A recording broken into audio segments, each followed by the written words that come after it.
Dobrodošli, dragi moji, na kanal Aurorine kuhinje. Danas, kao što vidite, imam jako malo namirnica, tako reći one osnovne namirnice koje ima svaka žena u svojoj kuhinji. Napravit ću jedno predivno testo, bit ćete stvarno više nego zadovoljni. Zato ostanite sa mnom u nastavku videa i pogledajte. Danas sam pripremila osnovne namirnice, što se kaže ono što imamo u kući. Ovdje ima 200 ml mlakog mlijeka. Ovdje imam 1 kašičicu šećera, 8 grama suvog kvasca i pola kašičice soli. Ako koristite svež kvasac, onda je dovoljno oko 20 grama. Dodat ću šećer. Ovdje ima 50 ml mlaka voda, znači.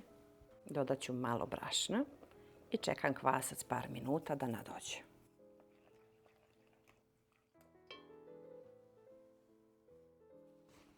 U nadošli kvasac dodat ću 50 ml ulja. Postepeno dodajem brašno, 400 grama sam odvojila i dodajem so. Pa ćemo da zamesimo jedno fino mekano testo.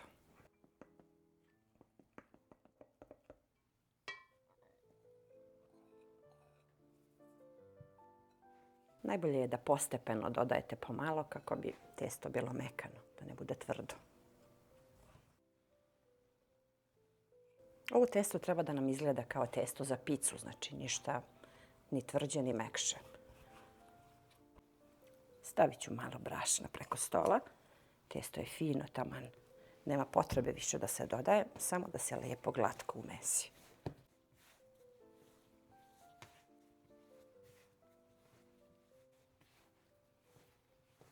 Evo, testo je fino mekano. Stavit ću u vanglicu, pokritimo krpom i čekamo nekih 30 minuta da naraste.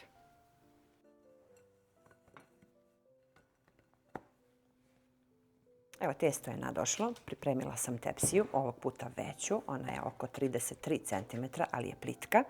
Pa ćemo ovo testo samo da prenesemo na papir za pečenje. I samo rukama spustimo testo da bude skroz tanko i da popunimo celu tepsiju. Bitno je samo da nam testo bude tanko, znači debljina prsta, ne deblje. Sad pokrijemo krpom i čekamo 15 minuta da malo samo naraste. 15 minuta je prošlo, taman je fino malo naraslo. Sad je potrebno da stavimo 1 punu kašiku ulja preko. Lijepo da premažemo.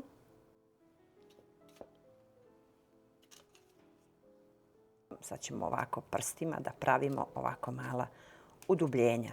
Stiskamo skroz dole do dna, ovako. Možete i sa varjačom, ali lakše ovako prstima. Samo vučete. Možete ovako i varjačom sa ovom drškom pa da pravite ove redove. Ovdje imam sos, pizza sos, pa volim da stavim ovako malo, vrlo malo. Može i kečap da se stavi u ove rediće, da ne bude suvo. Puno je lepše ako stavite ovaj paradajz sos nego kečap, naravno. Popunite ove praznine, to je dovoljno. Ja sam već pripremila fil, ovdje ima seckana šunka, malo rendane mozzarele, origano i malo paradajz sosa. I sad je potrebno da stavljamo preko tog paradajza, da punimo ove prostore, ovako, samo preko paradajza. Malo ovako rukama samo popunimo ovaj deo gdje je paradajz. Fil naravno možete po želji da stavljate. Možete da upržite mleveno meso sa crnim lukom ili sa krompirom ili ovako kao pizza, pošto moja deca vole ovako, a verujem da i vi ovo svako voli. Ovo je poput pice, vidjet ćete jako lijepo kad budemo ispekli. Bilo koju salamicu, običan paradajz i malo origana, suvo meso, bilo šta. Biće lijepo. Ovdje imam i malo rendanog sira, mozzarelu, pa ovdje između ovog prostora stavljamo isto također pomalo. Rernu sam već uključila na 180 stepeni, može i na 200, zavisi od vaše rerne.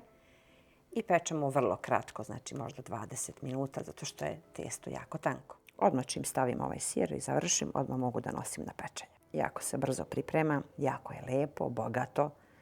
Ko voli picu, a mrzi ga da razvlači kore, ovo je nešto stvarno fino. A mogu da budu i kao mala mini peciva, vidjet ćete posle. Ja sam već stavila origano u fil, tako da možete i preko da stavite naravno kao picu i nosimo na pečenje. Evo, ovo predivno pecivo je gotovo. Pekla sam tačno 30 minuta. Pogledajte samo kako ovo divno izgleda. Divno miriše. Čekam sad da se prohladi, a onda isečemo. Sad kad se prohladilo, sad mogu da isečem ovako na kocki. Može da vam posluži i kao mini pecivo, a može i rukom kad je vruće da se lomi, tad je najslađe.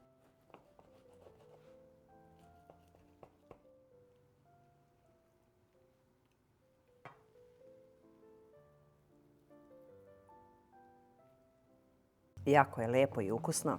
Ukus pice, znači ništa drugačije, ali je puno jednostavnije, puno lepše, mekano, punjeno. Stvarno jedno predivno pecivo koje možemo da pripremimo za svoju porodicu. Sigurna sam da i vi volite ovaj pica nadev. Naravno možete meso da stavite ili krompir. Eto, to bi bilo za danas. Sve vas puno pozdravlja vaša Aurora. Pišite mi u komentarima ukoliko budete probali, pa se vidimo uskoro sa nekim novim receptom iz moje kuhinje.